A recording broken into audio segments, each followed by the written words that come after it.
She stood inside the cave, her back pressed against the stone wall, her arms wrapped around a newborn baby not yet 3 weeks old. In front of her, a man she had never seen before had just stepped inside. His voice was calm, polite. His eyes weren't. "I know who you are," he said. "And you know the man I'm looking for." 12 seconds of silence.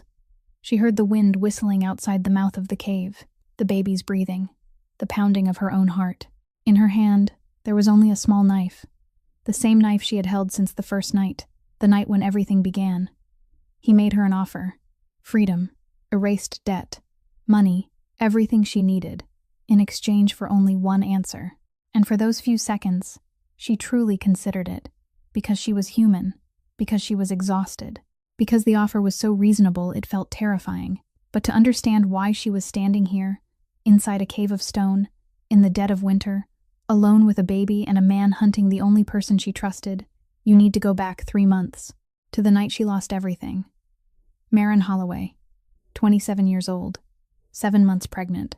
Her husband had vanished 3 weeks earlier, without a word, without a dollar, leaving behind nothing but a debt of $15,000 owed to the kind of people whose names alone would tell you why she had to run. Her family had cut her off 4 years before. Her mother said one sentence, then hung up. $47 left on her bank card. No home, no car, no phone, no one. She walked all night along the wet trail, heading up toward the mountains, not knowing where she was going, knowing only that she couldn't go back. Then she slipped. Fell. Her back struck the edge of a rock. When she tried to stand again, her hand found empty space behind her. Not a cliff wall. The mouth of a cave. Small, narrow, dark, but dry, and sheltered from the wind. She didn't find the cave. The cave found her. But she wasn't the only one hiding inside it. If this story has kept hold of you, stay here. Because what she found inside that dark cave would change everything. And sometimes the price of survival isn't strength at all, but what you choose to believe in when there's nothing left to believe in. If this story lingers in your mind for even a moment, press like so more people can hear it. Share it with someone who needs to remember that sometimes survival begins with the smallest things. And subscribe to the channel, because the stories coming next won't be easy to let go of either. The next morning, Maren went back to the cave. She moved slowly, stepping along the wet trail where she had slipped the night before, a bottle of water from the creek hanging from her hand. The early light filtered through the trees, thin and fragile, not enough to warm her, but enough to show her what she hadn't seen the night before. Blood. On the edge of the rock at the mouth of the cave, a long smear stretched from the trail into the darkness inside, still fresh, not yet fully dry, dark against the gray stone. Maren stopped, her grip tightened around the water bottle. She didn't gasp, didn't cry out. She only stood still and listened. The wind moving through the trees, the creek below, and something else, faint, broken, carrying out from the darkness inside the cave, breathing, heavy, uneven, like someone fighting to hold on to each breath. She set the bottle down on the ground. With her right hand, she drew the small knife from her coat pocket, the same knife she had used to open canned food the night before. The blade was short, not very sharp, but in her hand it was the only thing standing between her and whatever was inside. She stepped in, slowly, one step at a time. Her eyes hadn't adjusted to the dark yet, so she kept her left hand against the stone wall to hold her direction. The smell of dampness, the smell of earth, and another smell, sharp and metallic, thick in the air, blood. Then she saw him. In the corner of the cave, about 4 meters away, a man lay on his side, his back resting against the rock wall. His shirt was dark, but darker at the left side of his waist, wetter there, clotted there. His face was gray. His lips were dry and cracked. His eyes were closed. His chest rose and fell slowly, very slowly. He was bigger than she was, taller, heavier, but right now he was only a body trying not to die on the cold stone floor. Maren stood still, the knife in her right hand, her left hand still against the wall. She looked at him, and she calculated. Not feelings, numbers. If he died here, she would have to leave. A body in the cave meant smell, flies, animals, trouble. Someone would find him. Someone would ask questions. People would come. There would be attention, and questions she couldn't answer without revealing that she was living here, and she had nowhere else to go. $9. Pregnant. In the mountains. This cave was everything she had. If he died, she lost the cave. But if he lived, what did she lose? She looked at the wound. Left side, shirt torn open. A lot of blood had already come out, but it wasn't spraying, wasn't pouring in a stream. She wasn't a doctor. She didn't know whether the bullet was still inside him or had gone straight through. But she knew one thing. He was still breathing, which meant his body hadn't given up yet. And if his body hadn't given up, then she didn't have to decide yet whether to give up on him or keep him. She only had to keep him from dying. She slipped the knife back into her pocket and knelt beside him. Her hands were shaking, but not from fear, from cold, from hunger, from the fact that she had slept on cardboard the night before, and her body still hadn't recovered. She pulled his shirt up gently. The wound showed itself. A small hole in the front, another in the back, larger, uglier. The bullet had passed through. She didn't know whether that was good news or bad, but she knew the bleeding had to stop. She tore a strip from his shirt, folded it, and pressed it against the wound in front. Then she turned him carefully and pressed another strip against the wound in back. Her hands came away slick with blood. Warm, warmer than anything she had touched in the last 24 hours. She used water from the bottle to rinse around the wound, slowly, carefully, the way she had rationed canned food the night before, the way she counted every dollar in her head, one step at a time. Don't panic. When she finished tying the makeshift bandage with torn cloth, she sat back down 3 meters away from him. Exactly 3 meters. Close enough to hear him breathe. Far enough to run if she had to. The knife rested across her lap. She watched him. He didn't know she was here. He didn't know she had just saved his life. And she didn't need him to know. She only needed this cave. And him, for now, was the thing she had to keep alive in order to keep it. He woke when the sky was nearing dusk. Maren was still sitting in the same place, 3 meters away, her back against the rock wall, the knife across her lap. She hadn't slept. She hadn't dared to sleep. All day she had sat there, listening to the changes in his breathing, heavy at times, lighter at others, sometimes stopping for a beat before starting again. She counted those pauses, not because she was worried, because she needed to know whether he was still alive so she could calculate what came next. Then he moved. Slowly, one shoulder lifted, his head tilted, and his right hand moved first, not reaching for the wound, not touching his face. His right hand went down toward his side, straight to the place where a man would keep a holster. His fingers closed, then opened again. Nothing there. He opened his eyes. Maren saw those eyes in the dark, couldn't make out the color, but she could see their piercing focus, the alertness of a man who had come awake already processing every detail of the world around him. He looked at the ceiling of the cave first, then the rock wall. Then he turned toward her. Stopped. Silence stretched between them. He looked at her, looked at the knife on her lap, looked at the water bottle beside her, looked at the darkness lying between them. Then he spoke, his voice rough, low, only barely loud enough to carry. "Where's my gun?" It was a flat, dangerous command. A demand. Maren didn't move. "There wasn't any gun when I found you." He said nothing. His eyes stayed on her, unblinking. Maren looked back the same way, without blinking either. "Who sent you?" The words were a cold blade of suspicion.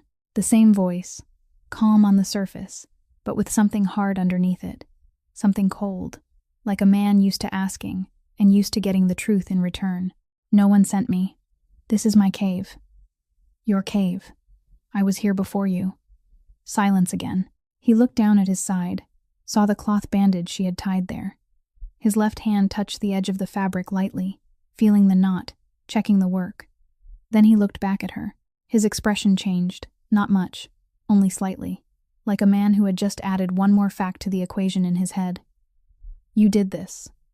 Maren didn't answer. She didn't need to. The cloth torn from his shirt, the blood still staining her hands, the answer was there in plain sight.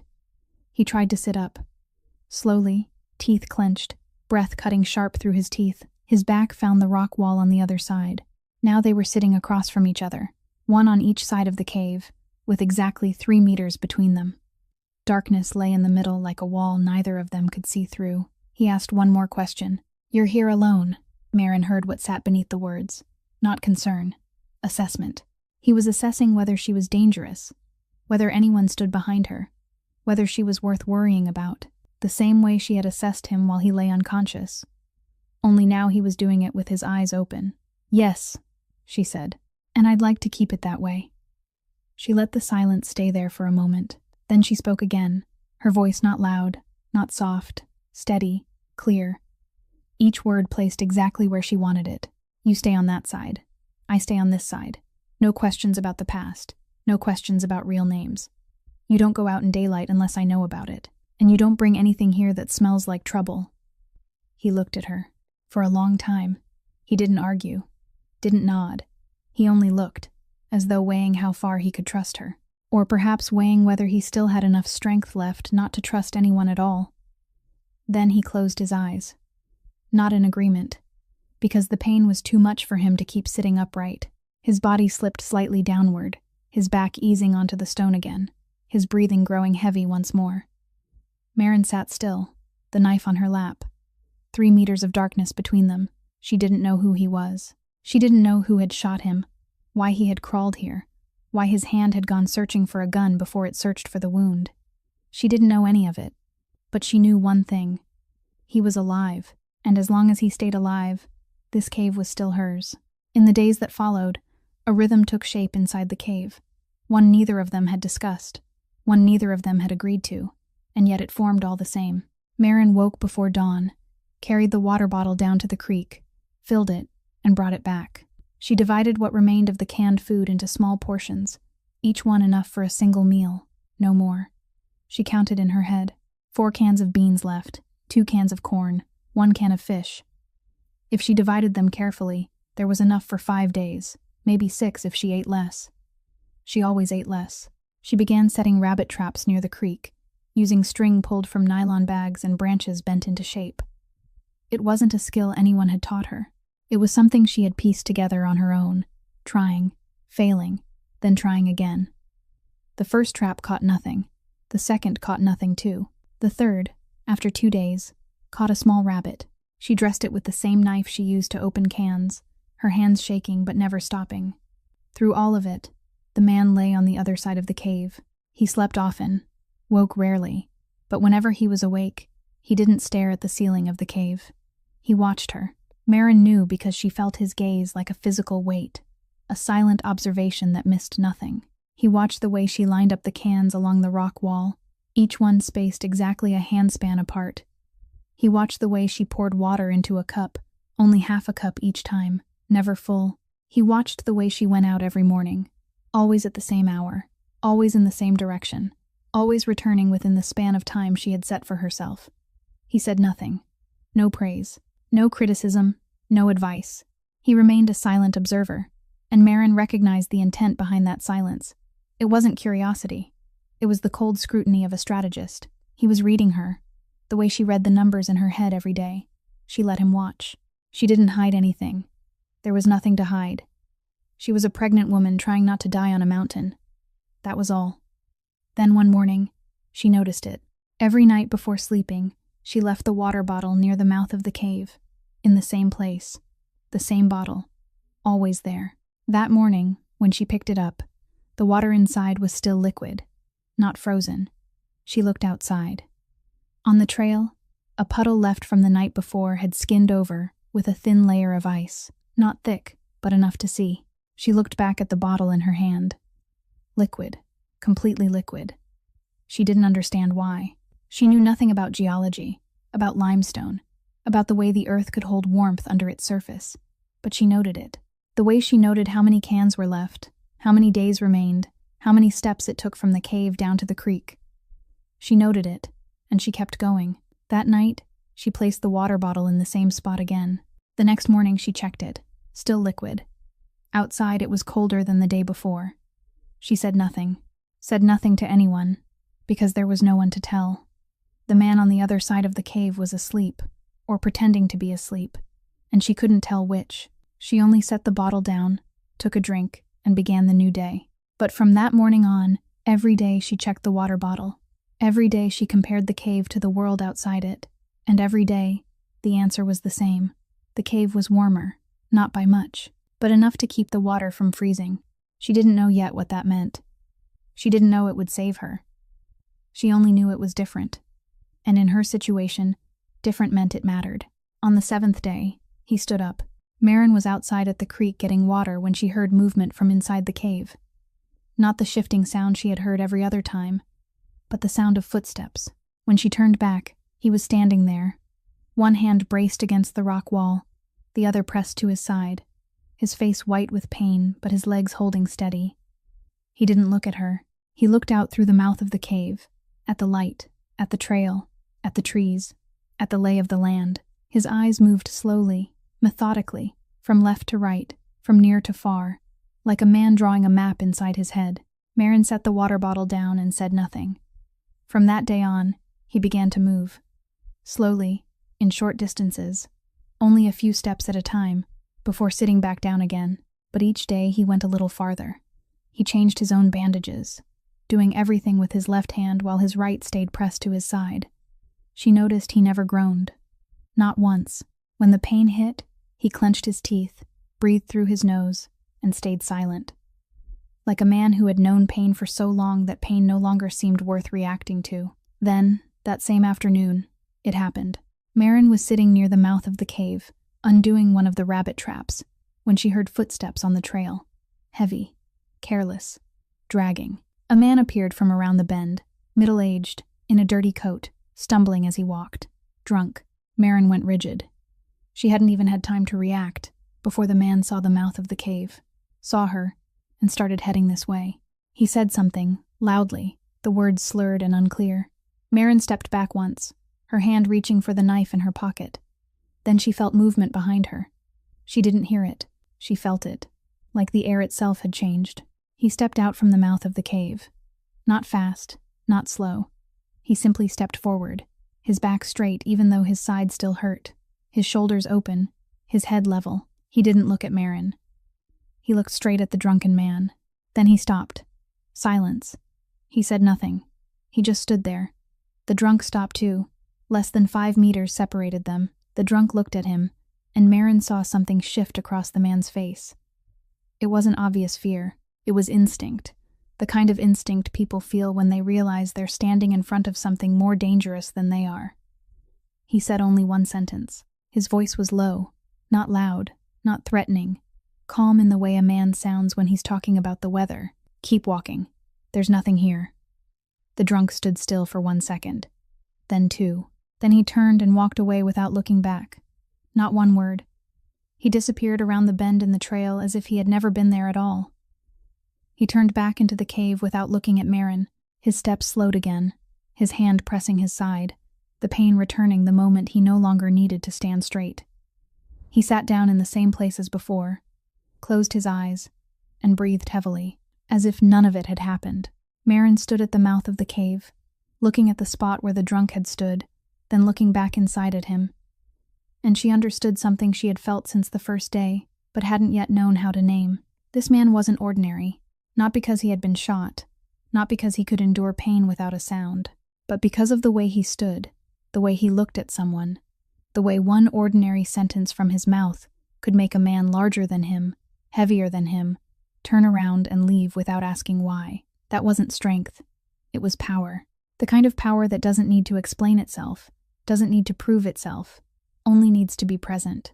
That evening, when he went outside to get water, Maren noticed his coat hanging near the cave entrance. She hadn't meant to look, but the inner pocket had fallen open, and she saw it. A satellite phone. Small, black, heavier than an ordinary phone. The kind of device ordinary people don't own, don't need, don't even know where to buy. She didn't touch it.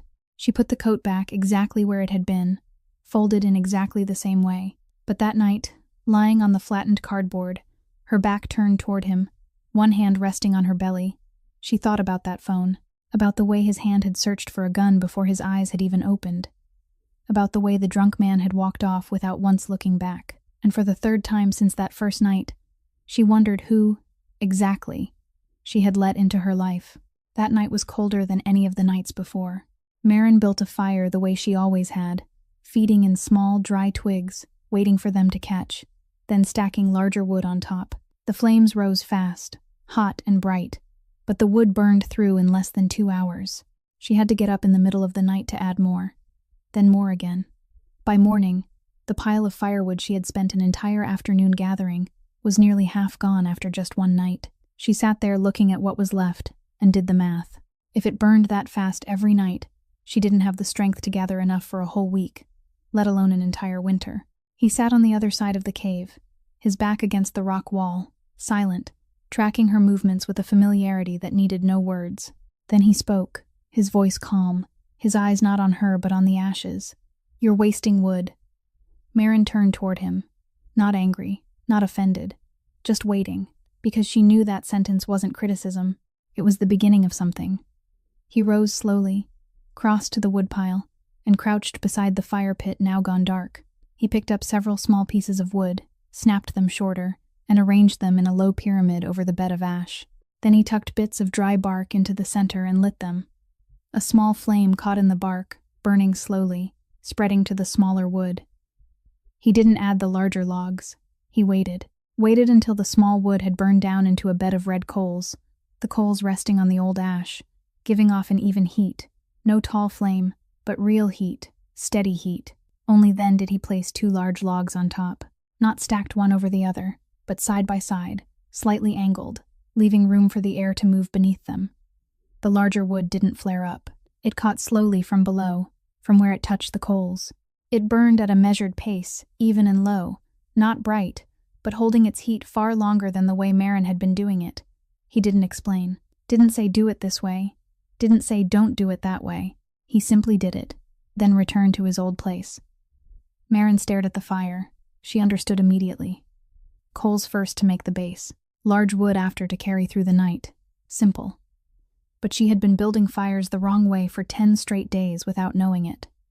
She looked at his hands, the way he broke the wood, stacked it, lit it. Every motion was quick, exact, without a single wasted movement. That wasn't a skill learned from books or videos. That was survival. The kind that belonged to a man who had built fires in places where no fire was allowed, who had stayed warm through nights when being discovered wasn't an option, who had learned how to make smoke into something nearly invisible, because smoke could get you killed. She didn't ask where he had learned it. She didn't ask anything at all. She only watched, remembered. And that night she built the fire the way he had shown her. Coals first, large wood after. The fire burned low, even, quiet. She didn't have to wake once in the middle of the night. The next morning, the woodpile was almost untouched. She looked at the fire pit, still holding warmth, then glanced toward his side of the cave. He was asleep, or pretending to be asleep. But something had changed, she realized. And it wasn't in him, it was in her. She was no longer counting the 3-meter distance. The night before, when she sat by the fire, she had sat in the middle of the cave, not on her side, not on his, in the middle, and he hadn't said a word. He hadn't moved back, hadn't looked at her, hadn't reacted at all, as if the space between them had quietly grown smaller, without either of them having to grant permission. It happened on an ordinary evening. There was no warning. Maren was sitting near the fire, a bowl of thin porridge in her hands, eating slowly because she always ate slowly, stretching out a meal the way a person might stretch out time itself. He was sitting less than a meter away from her, closer than usual, because the two of them were sharing porridge from the same pot, and the pot sat between them. No one had spoken about the distance. It had narrowed on its own, night by night, meal by meal, each time they sat beside the fire without needing a reason. Maren lifted the spoon to her mouth when the baby kicked. Hard, not the gentle shifting she had grown used to. This was a sharp, sudden kick, right against her right side, strong enough to make her start, to pull a sharp breath into her lungs, to tip the bowl in her hand, to make her release it and reach for something, anything, to hold on to. And the nearest thing was his wrist. She grabbed it hard. Her fingers closed around his skin, feeling the bone beneath it, and beneath that the pulse, warm, steady, alive. 2 seconds, maybe 3. She didn't count. Her body reacted before her mind had time to catch up. Then she let go. Quickly. Her hand drew back and settled over her belly. Her eyes lowered to the pot of porridge. She didn't look at him. He said nothing. He didn't pull his hand away. He didn't look at her. He didn't ask if she was all right. Didn't ask if the baby had kicked. Didn't ask anything at all. He only stayed silent. And inside that silence there was more than any sentence could have held. Maren kept eating. He kept eating. The fire burned low, red coals under the larger wood holding the heat. No one mentioned what had just happened. That night, for the first time since he had arrived, Maren slept without the knife on her lap. She left it beside the pallet, within reach, but not on her body. She didn't know why, or she did know, but didn't want to name it. 2 days later, Dory came. Maren was at the creek getting water when she saw her. 58 years old, gray hair twisted up high, a slight curve in her back, but a steady step. The kind of woman who had lived on this mountain longer than anyone Maren had ever known. She was carrying a cloth bag. She didn't greet her first. She only looked at Maren, looked at her belly, then spoke. "You're living in the cave up on the hill." Her voice carried the weight of absolute certainty. Maren didn't deny it. There was no point. Dory knew this land the way other people knew the lines on their own hands. "How long?" Dory asked. "More than 2 weeks." Dory nodded. She handed the cloth bag to Maren. Inside was a large sack of dried beans and an old wool blanket, frayed at the edges but thick, warm the moment Maren touched it. "The limestone around here holds heat," Dory said, her eyes lifting toward the slope above them. "Most people walk right past and never know. That cave's better than you think." Maren looked at her. She wanted to ask how Dory knew, wanted to ask whether anyone else knew, wanted to ask 100 things, but all she said was, "Thank you." Dory looked at her a moment longer. There was no pity in her eyes, no curiosity, only assessment. The kind of assessment that comes from someone who has seen many people come to this mountain and leave it. Many people try and then give up. Many people speak and then fail to do what they said. She was deciding what kind of woman Maren was. Then Dory turned and walked away. She didn't ask about the man in the cave. Maybe she didn't know. Maybe she knew and didn't need to ask.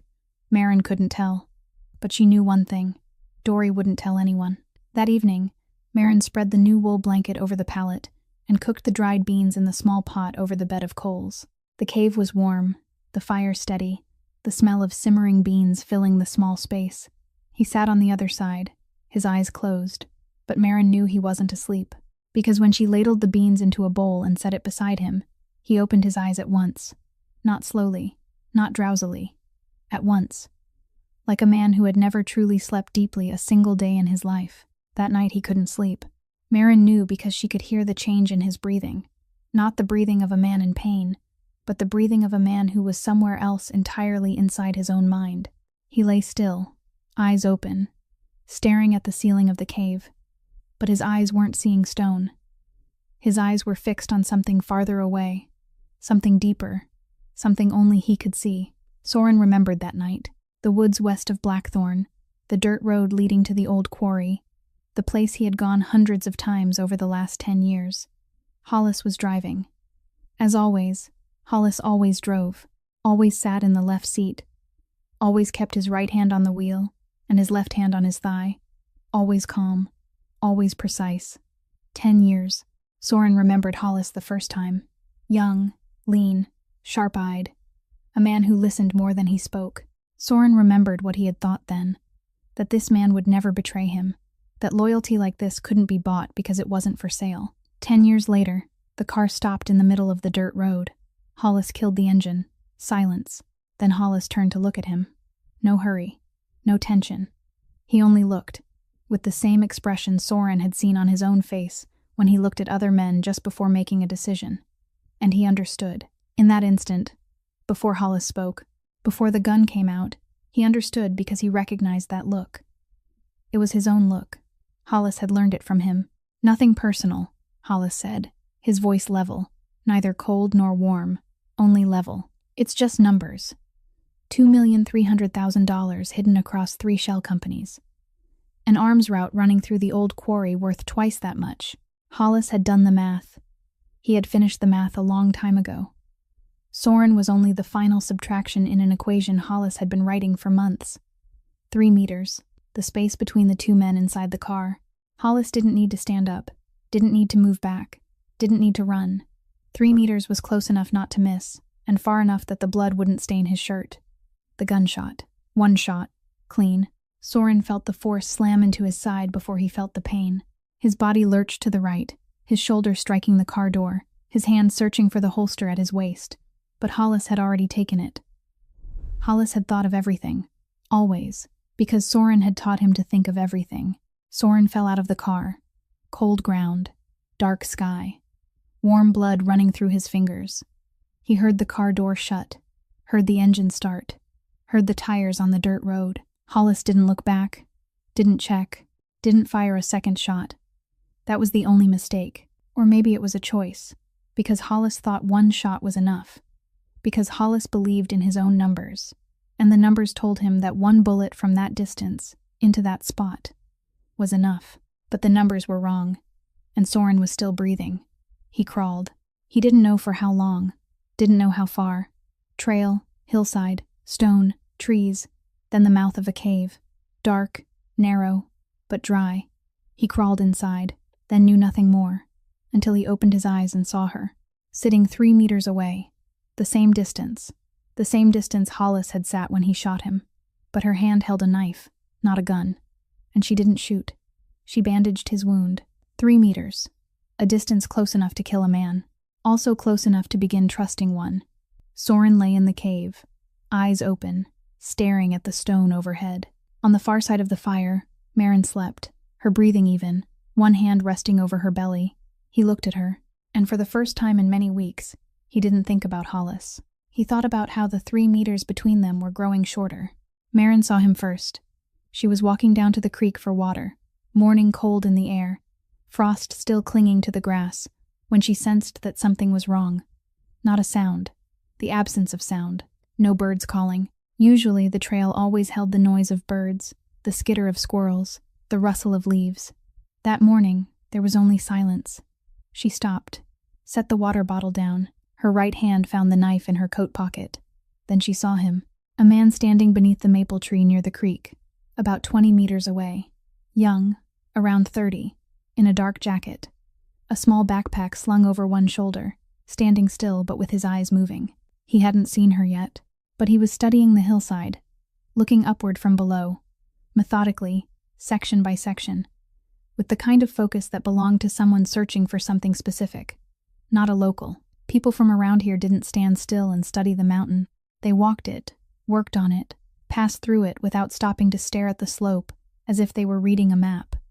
This man was different. He moved like someone familiar with the woods, but not with these woods. And he was searching. Maren didn't run. She stepped out into the middle of the trail, stood straight, her belly round in front of her, the knife in her right hand but hidden behind her back. She stood there and waited. The man turned his head, saw her, stopped. The two of them looked at each other across the open space between the trees. He didn't come forward, didn't step back. He only stood there, taking stock of his surroundings. Maren weighed the potential danger in return. His hands, empty. His eyes, alert but not aggressive. His backpack, small, not large enough to carry much. And the way he stood, his balance low, his shoulders open, ready but not attacking. Like a man accustomed to being threatened, but not accustomed to threatening other people. "Do you live here?" he asked. His voice was calm, a little rough, not loud. "Who's asking?" Maren replied. He didn't answer. His eyes moved past her shoulder, up the hillside, as if he were trying to find whatever she was hiding, or whoever she was hiding. Then she heard footsteps behind her, light, slow, but deliberate. She didn't turn because she recognized those footsteps. She had heard them every day inside the cave for the last 2 weeks. He stepped out from the trail above, moving slowly because his side still hurt, but with his back straight, his face unreadable. He looked at the man beneath the maple tree. The man looked back at him, and Maren saw something she had never seen on anyone's face when they looked at him: recognition. Not ordinary recognition, but the kind that came with relief, like someone who had been searching a very long time and had finally found what he was looking for. "He's clear," Soren said. 2 words, spoken for Maren, but with his eyes on the man below the hill. That was the first time. The first time he confirmed in front of her that he knew someone, that he had people, that he belonged to a world outside this cave of stone. For 2 weeks, he had been a man with no name, no past, no reason. Now, with just those 2 words, he had opened a door she knew would never close again. The man climbed up the trail. When he came closer, he looked at Soren, looked at the bandage at his side, looked at the way he leaned slightly left to keep pressure off the wound. Then he spoke, his voice low. "I've been looking for you for 2 weeks."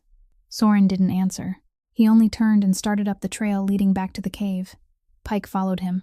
Maren stayed where she was for a moment, watching the 2 men walking ahead of her, one she had lived beside for 2 weeks without knowing his name, the other having just arrived from the world she had begun to suspect but still hadn't dared to ask about. Then she bent down, picked up the water bottle, and followed them. They talked in the deepest part of the cave, near the far wall, in the darkest corner. Soren sat with his back against the stone, Pike seated across from him, the 2 of them speaking in low voices. But a cave of limestone doesn't keep secrets. Sound bounced off the rock, traveled along the walls, and carried forward to where Maren sat near the fire. She didn't try to listen. She didn't have to. The cave had no door, no separate room, no wall of any kind between her and the 2 men sitting less than 4 meters away. Every word reached her as clearly as if they were sitting beside her. Pike spoke first. His voice was low, quick, like a man who had been holding too much information for too long and had finally been given somewhere to set it down. Hollis had taken everything, not piece by piece, all at once, cleanly, quickly, like a plan written long before that night and only waiting for the right moment to be carried out. 3 shell companies, Ridgeline Timber, Black Hollow Logging, Crestfall Wood Co., all of them now in Hollis's hands. The weapons route running through the old quarry and across the mountain region, Hollis controlled that too. $2,300,000 moving through the system. Hollis held it. Soren listened in silence. He didn't interrupt, didn't ask for clarification. He only listened, the way a man listens when he already knows most of what he's hearing but still needs to hear it spoken aloud to confirm it.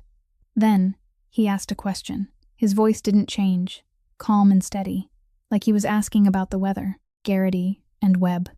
Pike was quiet for a moment, longer than any silence that had come before it. Then he answered. Hollis gave them a choice. Fall in line or go. They chose to go. Yes. Silence. Maren sat beside the fire, one hand resting on her belly, listening to that word, go, hanging in the air of the cave. She didn't know who Garrity was, didn't know who Webb was, but she heard the way Pike said the word go, and she heard the silence that followed it, and she understood. In this world, go didn't mean leave. Go was another way of saying dead. 2 men she had never met had chosen not to follow Hollis, and they had paid with the only thing no one could ever get back. Pike kept talking. Hollis was searching for Soren's body.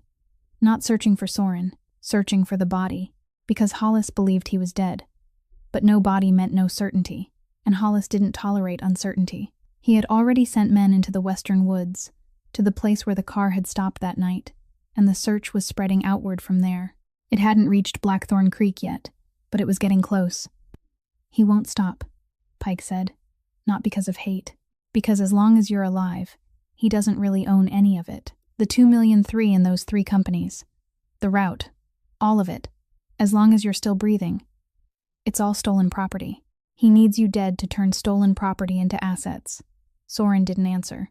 Maren heard him breathe, slow and even, unchanged, even after hearing that someone was spending money and sending men to make sure he became a corpse. She tried to imagine what kind of man could hear news like that and not have his breathing change.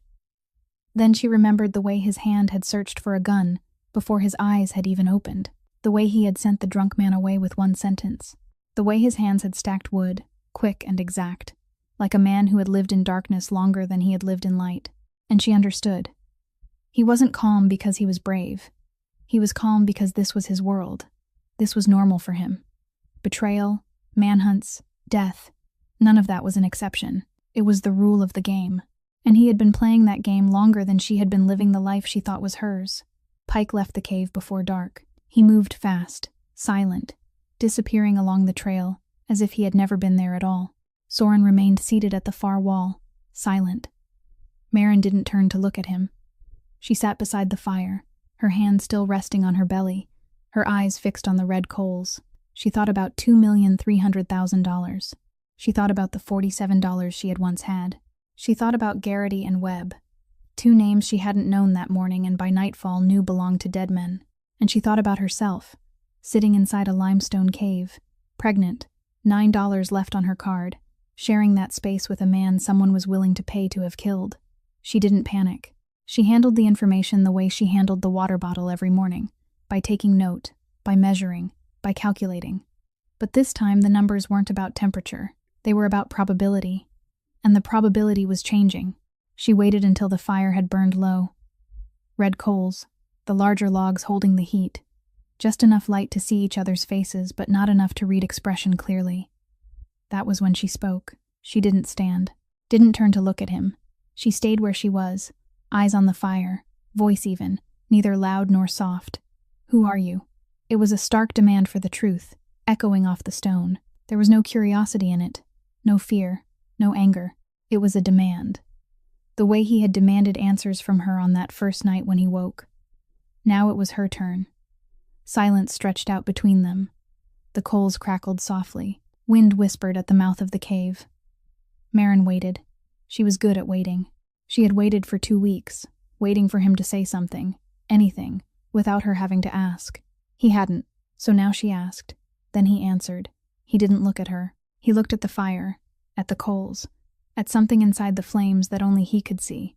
His voice was low, even, without emotion, like a man reading from a list. He ran an organization. Not large, not small, around 25 to 30 people, operating in Appalachia. Money was laundered through 3 logging companies. Weapons were moved through the old quarry route that cut across the mountains. He didn't say the word mafia, didn't say the word crime. He only spoke the truth in short sentences, without explanation, without excuse, like a man who had said these things to himself many times in his own mind but had never spoken them aloud for anyone else to hear. Then he spoke about Hollis, his second in command. 10 years, the man he had trusted most, the only man he had given the safe key to, the account passwords to, the authority to sign company papers. And the man who had shot him on the dirt road leading to the old quarry, 2 weeks earlier, with the very gun Soren himself had taught Hollis how to use. He stopped there, said no more, didn't talk about the money, the scale of it, or who had died. Pike had already said those things that afternoon, and he knew she had heard. He only gave her his part, the part no one else could speak for him. Maren sat still. For a long time, the fire sank lower, the darkness crept closer. She thought about many things in that silence. She thought about the satellite phone in his coat, thought about the way he had sent the drunk man away, thought about Garrity and Webb, thought about the last 2 weeks, every meal she had divided with him, every night she had slept less than 3 meters away from him, every morning she had checked the water bottle while the man beside her was the head of a weapons route. She should have been afraid. Maybe she should have been. But fear was a luxury she couldn't afford. She had $9, a belly growing larger every day, and a cave that, if she left it, would leave her dead on the trail before she ever found another place to shelter.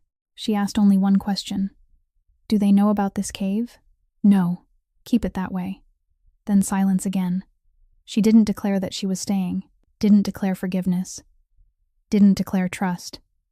She simply didn't leave. And in her circumstances, not leaving was the largest answer she had to give. He looked at her for the first time since he had begun speaking. Maren looked back.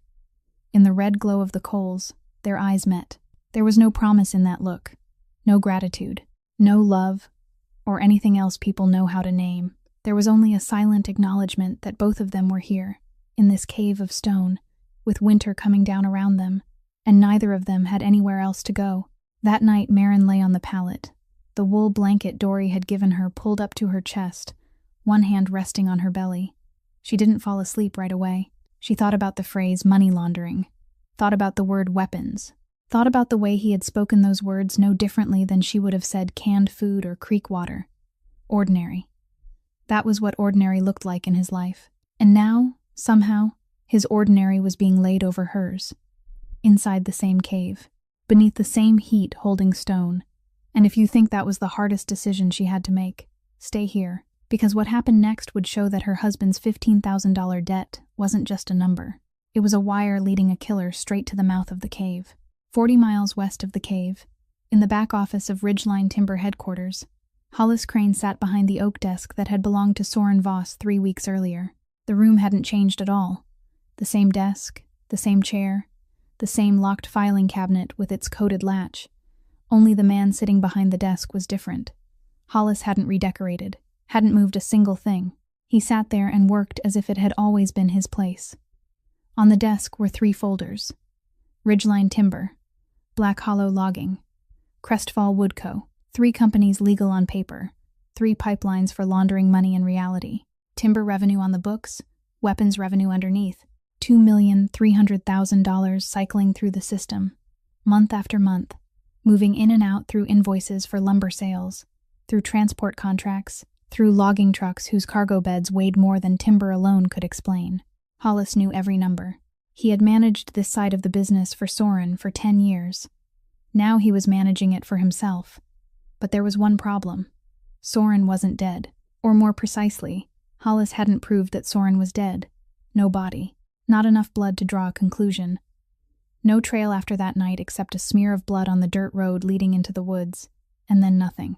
Hollis had sent men to search, 4 of them, combing the western forest for 2 weeks. They found nothing.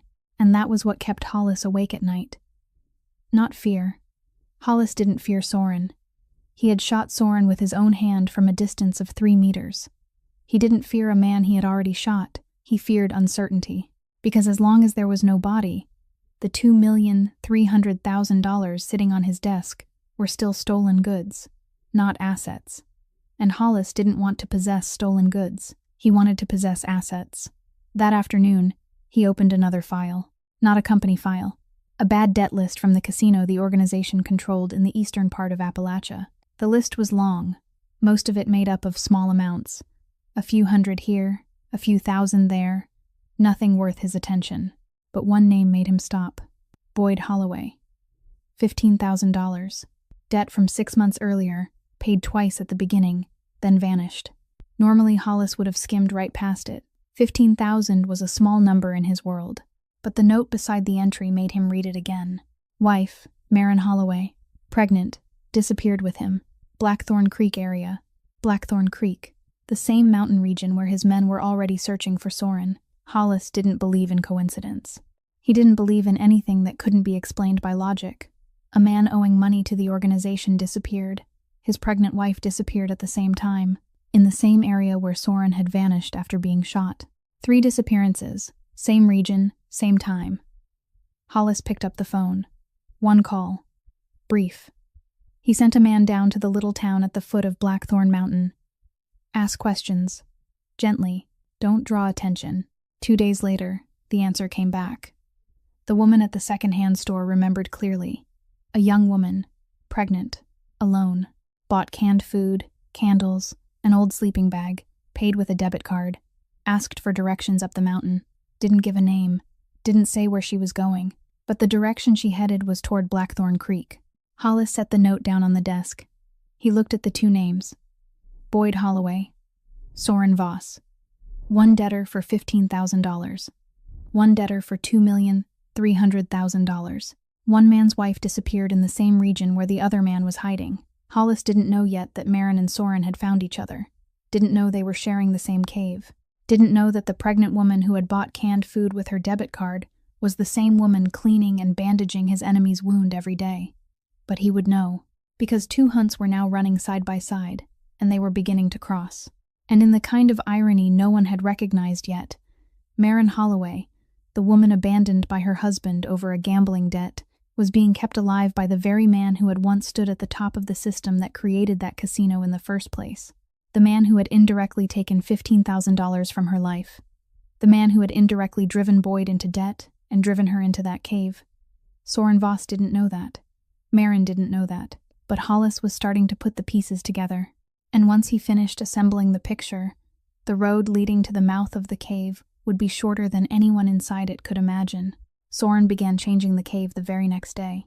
He didn't announce it, didn't discuss it.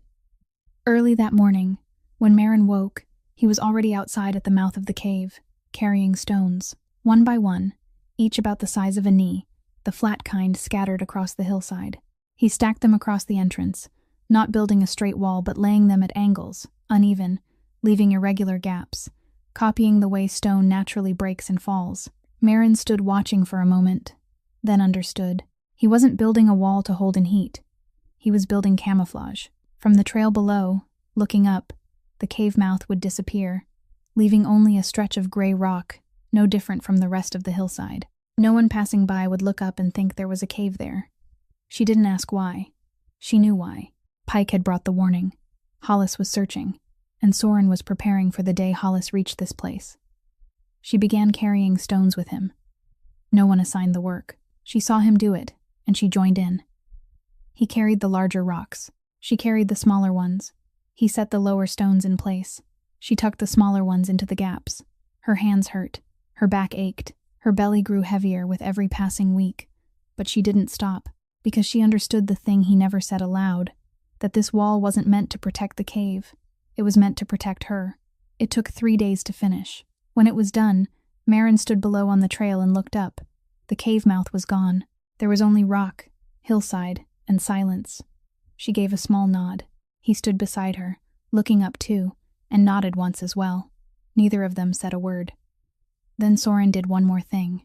At the very back of the cave, where the wall met the ceiling, there was a narrow crack Maren had always assumed was nothing more than a natural split in the stone. Soren spent 2 days widening it, with his hands, with stone striking stone, breaking off one small piece at a time. When he finished, the opening was wide enough for a person to crawl through, leading out onto the northern slope about 30 meters from the main entrance, hidden behind a patch of brush. An escape route. If someone came in through the front, she could get out through the back. He didn't explain. She didn't ask. But that night, for the first time, she looked at the cave and saw something more than shelter. She saw a small fortress.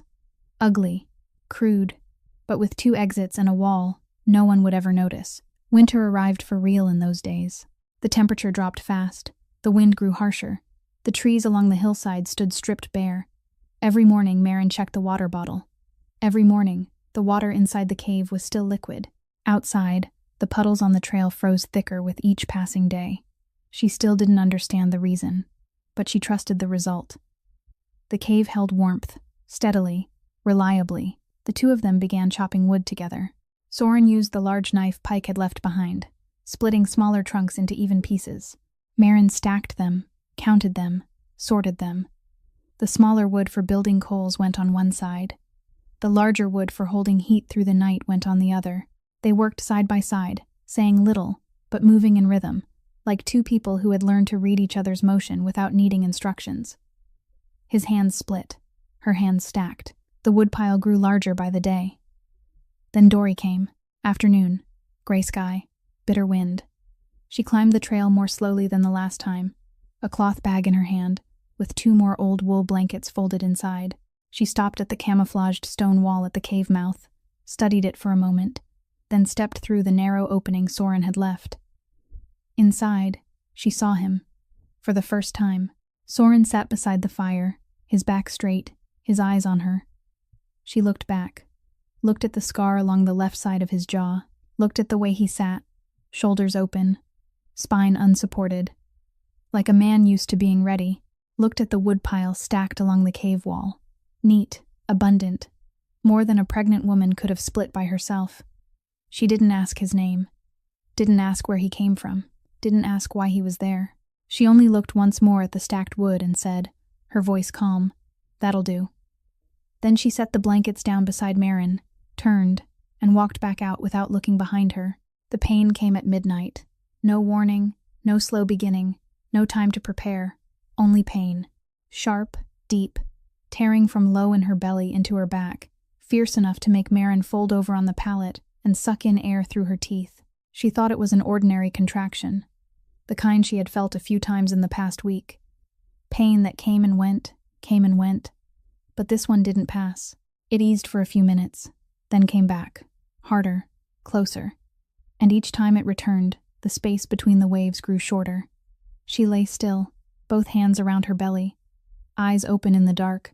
The fire had burned low, red coals giving off heat, but not enough light to see clearly. She could hear the wind whistling outside the camouflaged stone wall, hear snow striking rock, hear winter standing right outside the door. Then the fourth wave of pain hit, and she couldn't stop it, a sound slipping out of her, small, sharp, cutting through the silence of the cave. Soren woke at once, no delay, no haze of sleep, his eyes opening and his body sitting upright in the same motion, like a man who had never truly slept deeply a day in his life. He looked across at her.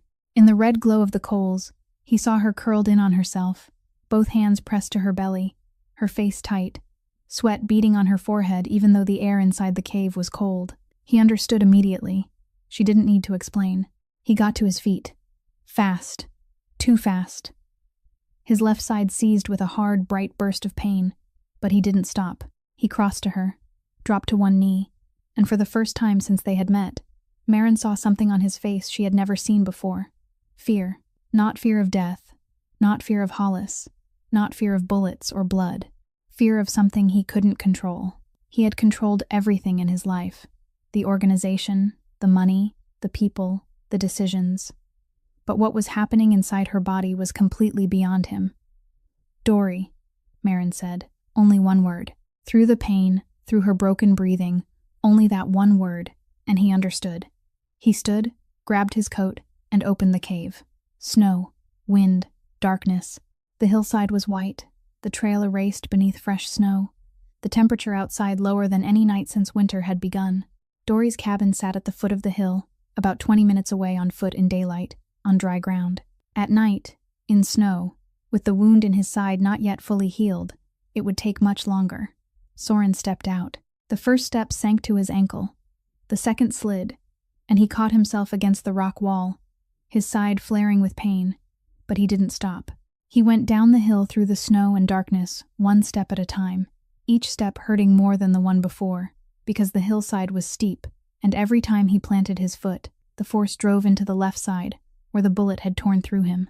The bandage at his waist grew warm, not from temperature, from blood. The old wound had opened again, slowly, seeping through the cloth, but he didn't look down. He looked ahead, toward the faint oil light burning from Dory's cabin below. He had run many times in his life. Run from police, run from rivals, run from bad decisions, but this time he wasn't running from anything. He was running toward something. Dory opened the door before he could knock. She looked at him, looked at the blood at his side, looked at the snow on his shoulders, and she understood before he spoke. She took the cloth bag hanging behind the door, pulled on her coat, and stepped out. No questions, no hesitation. The two of them climbed back up the hill in silence, Dory leading, sure-footed, her steps knowing every stone on that slope even beneath the snow.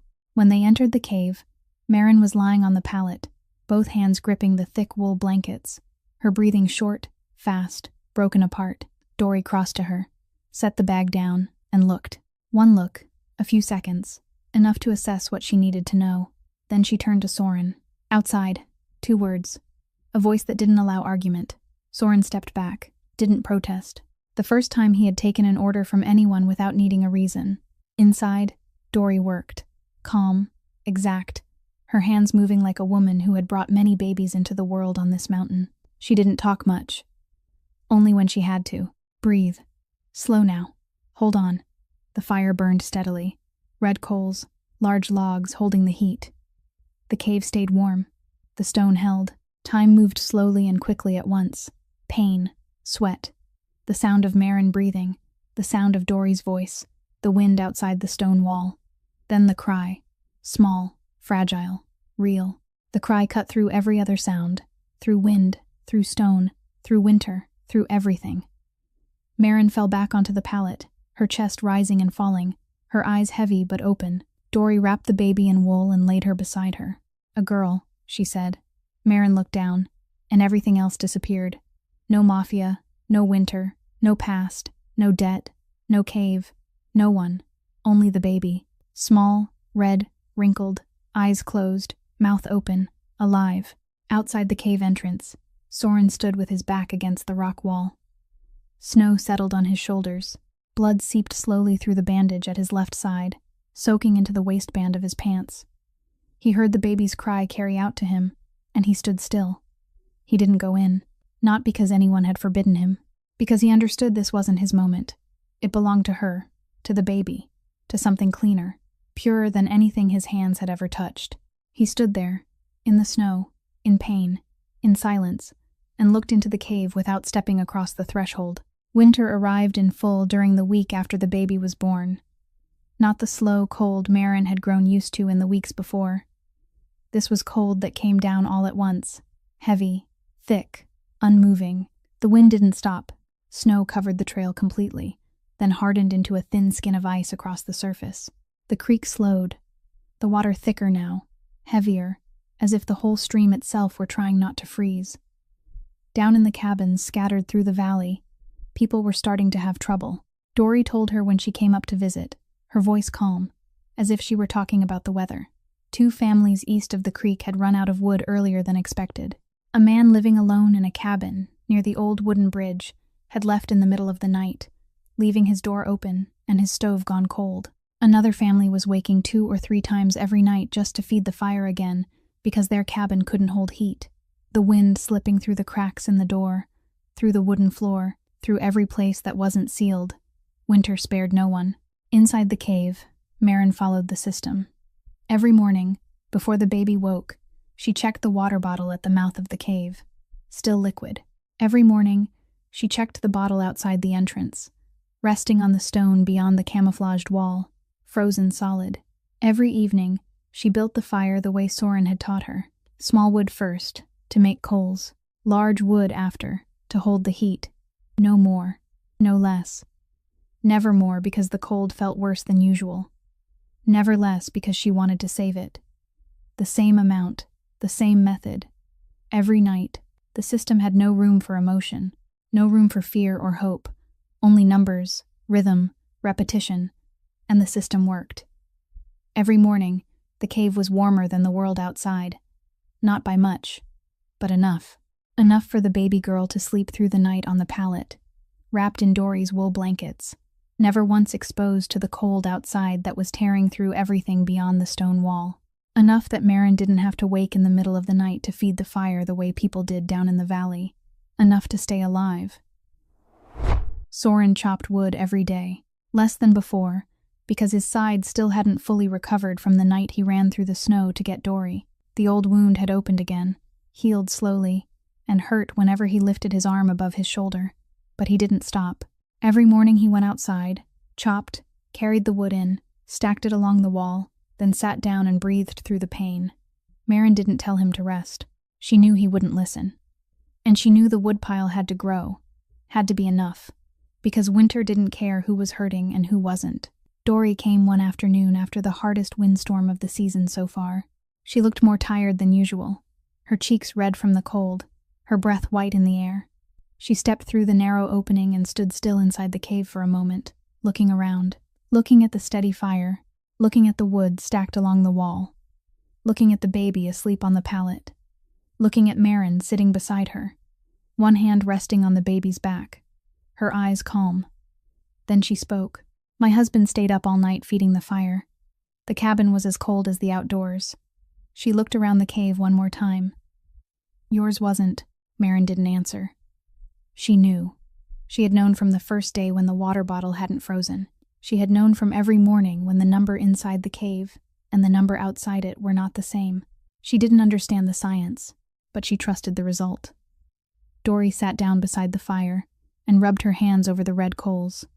Then she spoke again, her voice softer now, slower, as if she were speaking more to herself than to Maren. I've lived here 40 years. I've seen a lot of people come and go. Most of them look at the mountain and see the end of the road. She turned and looked at Maren. There was no pity in her eyes, no surprise, only recognition, the kind that comes from someone who has lived long enough to know who will stay and who will walk away. You look at the mountain and see a place to live. Maren looked at her, then looked at her daughter sleeping, then looked at the fire burning low and steady, the red coals, the big logs holding heat, the right way, the right amount, the right rhythm, her system, working. Pike came a second time on a morning when the wind had gone still. This time he didn't come up from the creek. He came in from the northern slope, through the secondary escape route Soren had made, which meant Soren had shown him that way the last time. Maren was nursing the baby when Pike crawled through the narrow opening in the rock at the back, his coat dusted with snow, his face red from the cold, his breathing fast. He looked at Soren, and Maren saw something she had never seen on Pike's face before. The first time he came, he had been calm, wary but controlled. This time was different. His eyes moved faster, never settling. The eyes of a man who had spent the last 2 days looking over his shoulder and still hadn't stopped. He spoke quickly. Hollis had narrowed the search. Boyd Holloway's debt had led him to the Blackthorn Creek area. Hollis's men in town had confirmed it. A pregnant woman, buying supplies, heading up the mountain. Hollis didn't know for certain that Maren was tied to Soren, but he didn't need certainty. He only needed enough to send men to look, and he had sent them. Not 2. 5. 5 men, armed, moving toward Blackthorn Creek, a few days away, maybe less, depending on the weather. Maren sat still, the baby in her arms, listening to every word. She wasn't surprised. Ever since she had heard that first conversation between Pike and Soren, she had known this day would come. She just hadn't known it would come this fast. Soren listened, then went quiet. Not for long. A few seconds. Then he did something Maren had never seen him do before.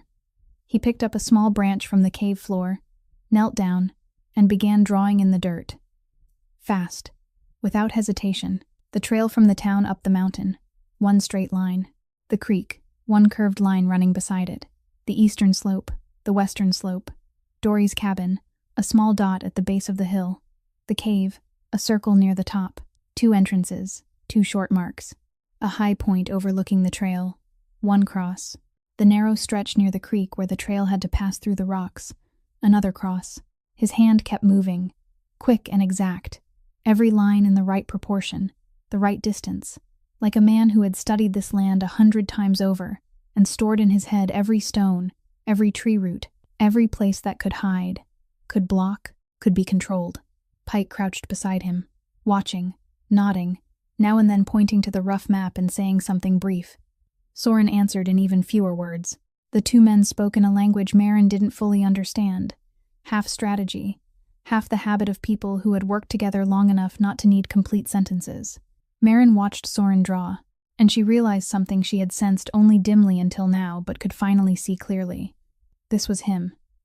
Not the man bleeding in the corner of the cave on the first night. Not the man who had sat in silence and watched her divide rations. Not the man who had taught her how to build a fire or carried stones to raise a wall. This was the truest version. His hand didn't shake.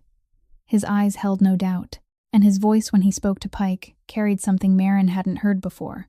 Authority, but not the kind he had used to send the drunken man away from the trail. This was deeper than that, more natural, like breathing. He was commanding, not because the moment required it, because it was instinct, because 10 years at the head of an organization had turned decisions about life and death into reflex, the same way counting canned food and checking the water bottle had become reflex for Maren. She looked at him and felt 2 things at once. Safety, because if there was anyone in the world who could keep her and the baby alive through what was coming, it was this man. And fear, because a man capable of protecting her at that level was also a man who had once done things she didn't dare ask about. His hand drew a map in the dirt of the cave with the same speed and precision her hands used when she divided rations and stacked wood. The same kind of skill, only the purpose was different. She used hers to keep life going. He used his to keep death away. And now, inside this cave of stone, those 2 purposes were becoming one and the same. Pike left before noon. Soren erased the map from the dirt with his foot, leveling the ground, leaving no trace behind. Then he looked at Maren. She was already looking back at him, the baby asleep in her arms, her eyes neither frightened nor calm. Her eyes mirrored his assured silence of strategic survival. Soren and Pike left the cave before dawn. The plan was clear. Intercept the group of 5 at the rock pass where the trail narrowed. The place Soren had marked with a cross on the map he had drawn in the dirt with a stick the day before. It was the only point on the route from the town up the mountain where 5 men would be forced to move single file, where the advantage of numbers disappeared and 2 men lying in wait could take control. Before leaving, Soren looked at Maren. He didn't say much. If anything goes wrong, take the back crevice and run to Dory. She nodded. He stepped out into the dark. Pike followed behind him. The sound of their footsteps faded along the snow-covered trail. Then silence. Maren sat in the cave, the baby asleep on the pallet, the fire burning low. The knife lay across her lap. She waited. The morning passed slowly. No gunshots. No sound except the wind and the creek. She fed the baby, changed the blanket, checked the fire. Her hands kept working, but her ears stayed open, all the time. every second, sorting through each sound for something that didn't belong to the mountain.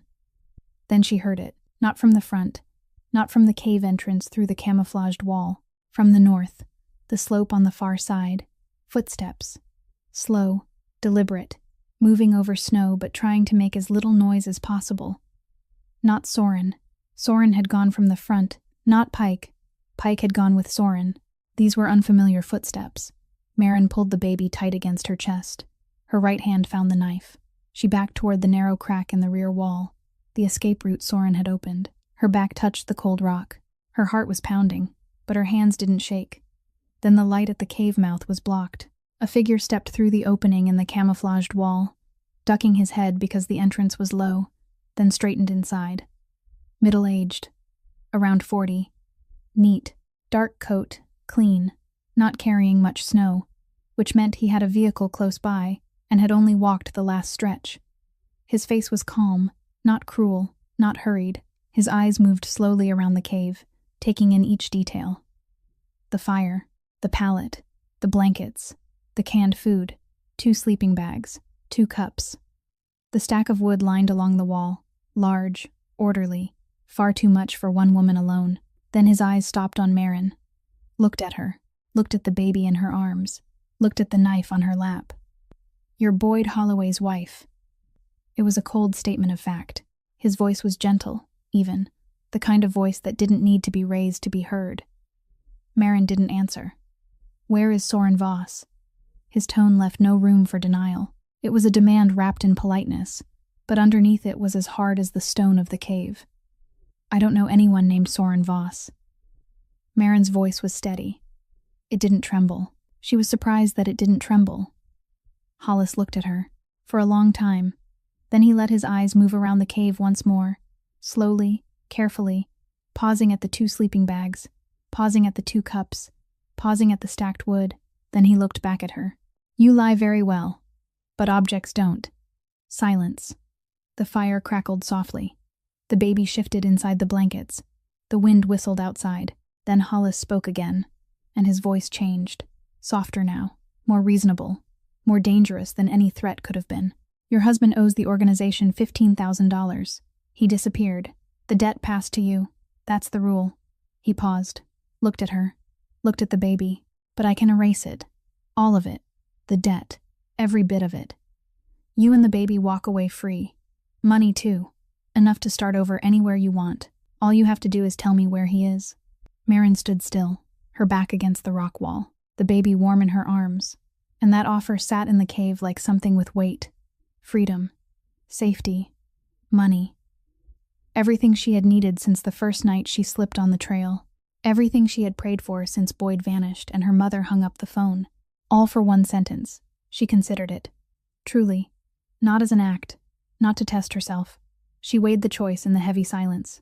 She was only human, worn down by months of survival, and the cold logic of his offer was almost enough to break her. For a few seconds, she thought about $47 becoming 9, becoming nothing. Thought about every night counting wood, every morning checking the water bottle, every meal divided into portions. Thought about freedom. 2 beautiful syllables that felt almost too beautiful to be real. Then she thought about the snowstorm. The night the baby was born. The man running down the hill through the dark, blood leaking from his side, every step hurting, not running away but running toward, running for her, running for a baby he had no obligation to save. The man offering freedom wasn't the man who gave freedom. The man promising to erase debt was the man who created debt. Boyd owed money to this system. Hollis had taken over this system. None of them were innocent, but only one of them had run through the snow for her. "I don't know anyone named Soren Voss." Her voice didn't change. Not once. Hollis looked at her. For a long time. Not angry, not surprised. Only taking note. Then he gave a small nod. A slow nod. Like a man confirming something he had suspected all along. And he stepped toward her. Hollis took another step toward Maren. She backed all the way against the rock wall, her spine pressing into the narrow opening behind her. The baby crushed to her chest, the knife lifted in her right hand. Not in a fighting stance, in a holding one, holding the last bit of distance left between her and the man moving closer. Hollis looked at the knife, looked at her hand. He didn't smile. but there was something in his eyes close to contempt. The quiet kind of contempt of a man who knew that knife couldn't do anything to him, and knew she knew it too. He took one more step, then stopped. Not because of Maren, because of the sound. Soft. Very soft. The noise of loose gravel falling from the rear of the cave. The scrape of fabric against stone. Someone working through the narrow crack in back, slowly, trying not to make a sound. But rock doesn't allow perfect silence. Hollis turned, slowly. No startle, no panic. He simply turned, calm, like a man who had already accounted for this possibility even if he hadn't been sure it would come. Soren stood in the rear crevice of the cave, his back bent slightly from having just crawled through, his coat streaked with snow and stone dust, his right hand holding a gun. The gun Pike had brought, the gun Maren had never seen in Soren's hand before, and yet it sat there as naturally as if it had been there since before he was born. The two men looked at each other. Silence. The cave was silent. Even the wind outside seemed to have stopped. There was only the faint crackle of coals in the fire, and the baby's soft breathing inside the blanket. The same fatal distance separated them once again. The same distance as in the car that night. The same distance Hollis had used when he shot Soren. Now it was reversed. Soren held the gun. Hollis didn't. Hollis looked at Soren, not afraid. Maren looked at his eyes and saw no fear there. She saw something else. Something close to disappointment, or maybe confirmation, the expression of a man who had just lost a game of chess and knew exactly which move had cost him the board. "Does she know?" Hollis said. His voice was still calm. He was looking at Soren, but speaking about Maren. "Does she know where your money came from? Does she know the casino you built in the East is the same place her husband lost $15,000? Does she know the system you built is the thing that put her here?" Silence. Maren stood against the stone wall, the baby in her arms, hearing every word. Each word fell into the cave like a stone dropped into water, spreading outward, impossible to pull back. The casino, her husband, $15,000, the system he built. She looked at Soren. He didn't look at her. His eyes were fixed on Hollis. But Maren saw something shift in his face. Not much. His jaw tightened slightly. His shoulders went a little straighter, like a man who had just been struck in the one place his armor didn't cover. Hollis saw it, and for the first time, he smiled. Slightly, thinly, without joy. "She didn't know," Hollis said. "Now she does." Soren fired. One shot. Clean. The sound inside the cave was louder than Maren had imagined, slamming off the walls, the ceiling, her ears, her bones. The baby jolted and began to cry. Hollis fell. Not dramatically. Not slowly. He just fell, like power had been cut to him, standing, and then no longer standing. His knees hit the ground first, then his shoulder, then he lay on his side on the cave floor, eyes open, staring at the rock ceiling, looking at no one. Maren clutched the baby tighter, pressing her mouth to the child's head to soothe her, her ears ringing from the gunshot, her heart pounding so hard she could feel it in her throat. Soren lowered the gun, stood still, looked at Hollis lying on the ground. 10 years. 10 years on the same side, in the same car, at the same table, making the same decisions. Ending here, on a cold stone floor in a cave Hollis had found by following the debt thread of a gambler. Silence stretched out. Then the radio in Hollis's coat crackled to life. Pike's voice, broken by static, the signal weak. "It's done. 5 men. But I got hit." Pike's voice was weak, his breathing heavy between words. Soren picked up the radio. "Bad? Bad enough." Silence. Soren closed his eyes for 1 second. When he opened them again, they were different. Harder. Colder. But not cold toward Maren. Cold toward himself. Pike was alive, but he had to leave for treatment. The last one. The only one still loyal. And now he was gone too. Soren stood alone in the cave with Hollis's body on the floor, the gun in his hand, and the woman holding a baby looking at him with eyes that had just changed. Because Maren had heard every word Hollis said. Every word. His casino, Boyd's debt, his system. The wire running from him to her, through Boyd, through $15,000, through the casino, through the night, Boyd lost and disappeared, and she lost her home, and slipped on the trail and found her back against the mouth of the cave. It had all begun with him. That truth lay in the cave now, along with Hollis's body, along with the baby's crying, along with the smell of gunpowder mixing with blood. heavier than any stone in the camouflaged wall. Pike dealt with Hollis's body before he left. Maren didn't ask how. She didn't want to know. By the next morning, the cave floor was clean, except for one dark stain on the rock that water hadn't fully washed away, layered now over the older blood from that first night when Soren had crawled in here. 2 bloodstains on the same stone floor. All that day, Maren didn't speak to Soren. Not because she was angry, not because she was afraid. She was processing, the way she had processed everything since the first day, by taking note, by weighing it, by calculating. But this time the numbers weren't temperature or ration sizes. They were truth. The casino Boyd had owed money to belong to Soren's organization. The $15,000 Boyd had lost belonged to the system Soren had built and run for 10 years. That system had taken Boyd's money. Boyd had taken hers. She had lost the house, the car, the phone, everything. She had slipped on the trail and ended up with her back against the mouth of this cave.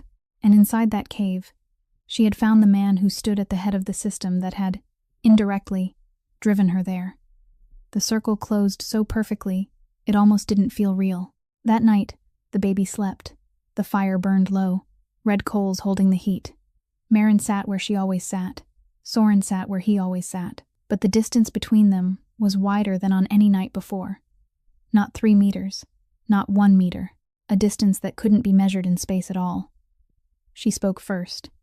Her voice was even, neither loud nor soft, her eyes on the fire. Boyd owed money to your organization. Not a question. Yes. Your casino. Yes. Did you know he had a wife? No. I don't know every debtor by name. Hollis handled that part. Silence. The fire burned. Wind whispered outside the stone wall. Maren thought. For a long time, she thought about the water bottle every morning, the way she measured something she didn't understand and still trusted. She thought about the snowstorm night, Soren running down the hill for Dory. Blood at his side, every step hurting, not because of duty but because of choice. She thought about the 3 meters that had disappeared, about his wrist under her fingers, the pulse there, warm, alive. About the wood he chopped every day even though his side still hadn't healed. About the wall he built to hide her. About the escape route he opened to save her. Then she thought about Boyd, about her mother, about the 4 years she had followed the wrong man and paid for it with everything. About herself, the decisions she had made, and the decisions she hadn't made. I don't forgive that system, she said. Her voice was clear, steady. But I don't forgive Boyd, and I don't forgive my mother, and I don't forgive myself for following Boyd for 4 years. She turned to look at him. For the first time that night, her eyes met his. If I only stayed beside people I could forgive, I'd be alone forever. Soren said nothing, but Maren saw something in his eyes change. Not much, just enough, like a man who had just been given something he didn't deserve and knew it. Winter went on, day after day. The system still worked. The water bottle every morning, the fire every evening, the woodpile growing smaller, but winter growing shorter too. Then one morning, for the first time, the water in the bottle felt thicker than usual. Not frozen, but close. Maren held the bottle and looked at it for a long time. Then she adjusted. 1 more log at night, 1 extra blanket for the baby, sitting closer to the fire instead of trying to warm the whole space. Small changes, exact ones, because now every log mattered more than ever. The next morning, the water was fully liquid again. The system held. But Soren knew what Maren knew too. Some of Hollis's men were still out there. Not many, but enough to keep danger alive. Hollis had vanished along with 5 men, and someone would ask questions. Someone would go looking for answers, and those answers would lead back to Blackthorn Creek. If Soren stayed, sooner or later the danger would come here again. He had to leave, not to dismantle the organization, to pull the attention away from Maren, away from the baby, away from the cave. He told her on an afternoon when the snow had begun to thin. His voice was low, his eyes fixed on the cave entrance. I have to go. If I stay here, they'll come here. I need to pull everything away from you. Maren listened. She wasn't surprised. She had seen this coming in the way he looked toward the entrance every morning, looking beyond the hillside, beyond the creek, looking at something she couldn't see, but he could. I'll come back, he said. Maren looked at him. Then she said the sentence she had been carrying in her mind for a long time, maybe since the first night, maybe even before that. Don't promise. Promises are what Boyd used to make. Soren looked at her, nodded. He didn't promise. The next morning, he stepped out of the cave before dawn. Maren listened to his footsteps growing smaller in the snow, then silence. She sat in the cave, the baby in her arms, the fire burning steady. Alone again. But this time it was different. This time she hadn't slipped into this place by accident. This time she chose to stay. Maren lived through the rest of the winter alone. Not completely alone, because she had the baby. She had Dory climbing the hill each week with dried beans and bits of news. She had the fire each evening and the water bottle each morning, but alone in the way that matters when night falls and the wind whistles through the camouflaged stone wall. She followed the system. No changes. Nothing added. Nothing taken away. Coals first, large logs after. Check the water bottle every morning. Feed the baby. Change the blankets. Keep her warm. The woodpile grew smaller. But winter grew smaller too. Each week, the days stretched a little longer. Each week, the ice on the creek thinned a little more. Each week, the bottle outside thawed a little earlier. She didn't count the days since Soren had left. She didn't wait. Waiting was what she had done with Boyd, and she had learned that waiting for another person was the fastest way to lose yourself. She lived. Every day she lived one more day, and each one of those days was enough. Spring didn't arrive in a single moment. It came through details. Snow melting along the creek, water running stronger, clearer, louder, birds returning to the trail, new grass pushing through the cold ground. One morning, Maren carried the baby outside the cave for the first time. When the air was finally warm enough, light touched the baby's face. She squeezed her eyes shut, then opened them again, looking up at the sky as if she were seeing something that had never existed before, because she was. The baby had been born in a cave of stone, had grown in that cave, had known darkness before she knew light. Now light touched her, and Maren looked at that tiny face and felt something she hadn't allowed herself to feel for many weeks. Hope. Then, one afternoon, she was sitting near the mouth of the cave, the baby asleep in her lap. Footsteps on the trail. She didn't turn her head. She knew those footsteps, had heard them every day in the cave for weeks, had heard them on the hillside in the snow the night he ran for Dory, had heard them fade into darkness on the morning he left. Soren stood a few meters away, thinner, more tired, no visible weapon, no one with him, alone, the way he had been the first time he crawled into that cave bleeding and knowing nothing. But this time he stood straight. "It's done," he said. "Dissolved. Finished. The 3 companies were transferred out. The route is shut down. I kept enough to start over. Not much." Maren looked at him. What does start over mean? He looked at the baby. Then he looked at her. Was silent for a moment. Then he spoke, and his voice was different from any voice she had heard from him before. Softer, slower, like a man speaking something he had never said out loud and wasn't sure he knew how to say. "The baby needs a name." Maren looked at him, and in his eyes she saw something she had never once seen in Boyd, in her mother, in anyone. It wasn't a promise. It was presence. He was here, not because he needed a place to hide, not because he was wounded, not because he had nowhere else to go, because he chose to be here. 3 months later, Maren, Soren, and the baby were no longer living in the cave. A small cabin near town. Not too far, not too near, just enough. Soren worked at the lumber mill down in the valley. Legal work, quiet work, and no one knew who he had once been. Maren worked part-time at the grocery store. The same store where she had once bought canned food with the $47 that was nearly all she had to her name. The owner remembered her. Didn't ask much. Gave her the job. Dory came to visit once a month. Held the baby. Didn't smile, but her eyes were warm. She never asked about Soren, about the cave, about the winter. She knew enough without asking. But before they left the cave, Maren did one thing. She took the small knife, the same knife she had held on the first night she met Soren, the same knife she had raised when Hollis stepped toward her, the same knife that had stayed with her from the days when she had $47 left and not a single person in the world. She carved into the rock wall near the cave entrance. Not a name, not a date, not a heart, a number.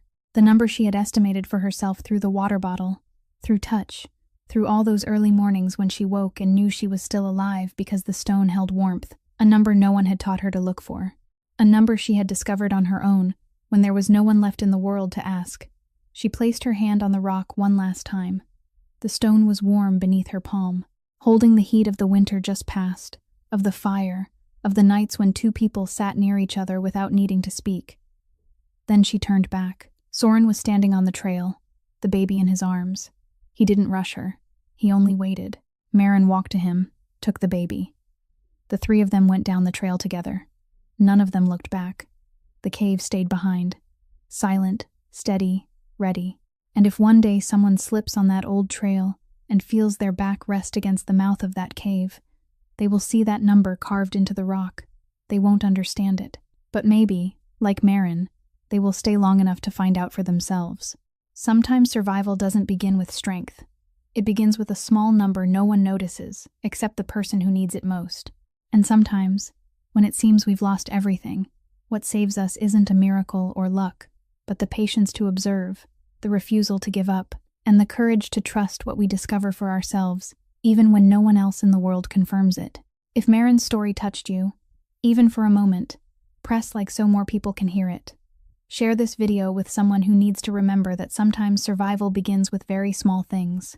And if you haven't subscribed to our channel yet, please subscribe and turn on notifications so you won't miss the stories to come. Because we believe every story carries a lesson worth hearing. How did this story make you feel? Did it remind you of anything in your own life? Was there ever a moment when you stood at a crossroads and didn't know whether to go or stay? When you had to find your own way because no one was left beside you? We'd truly love to hear what you feel in the deepest part of your heart.